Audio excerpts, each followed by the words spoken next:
بسم اللہ الرحمن الرحیم۔ شروع اللہ کے نام سے جو بڑا مہربان نہایت رحم والا ہے۔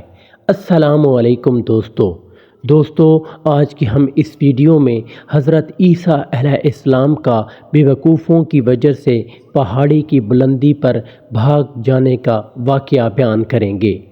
حضرت عیسیٰ علیہ السلام ابن مریم اس طرح پہاڑ کی طرف بھاگے جا رہے تھے جیسا گویا کوئی شیر ان کے پیچھے دوڑا آ رہا ہو۔ ایک شخص ان کے پیچھے دوڑا آتا اور پوچھ رہا تھا کہ آپ کیوں لوگوں سے بھاگ رہے ہیں؟ انہوں نے کہا، میں ایک احمق سے بھاگ رہا ہوں۔ اس شخص نے کہا، آپ میں تو اتنی طاقت ہے کہ آپ کے دم کرنے سے اندھے اور برے اچھے ہو جاتے ہیں۔ آپ ایک احمق سے اس طرح خوف زدہ کیوں ہیں؟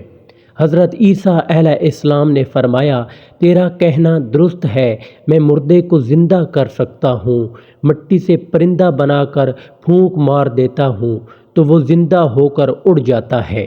میں اسم اعظم بھی جانتا ہوں، لیکن احمق پر اسم اعظم اثر نہیں کرتا، کیونکہ احمق ہونا عذاب الہی ہے۔ اگر آزمائش میں کوئی مبتلا ہوتا ہے تو اس پر رحم کیا جاتا ہے، لیکن احمق پر جوتے برسائے جاتے ہیں۔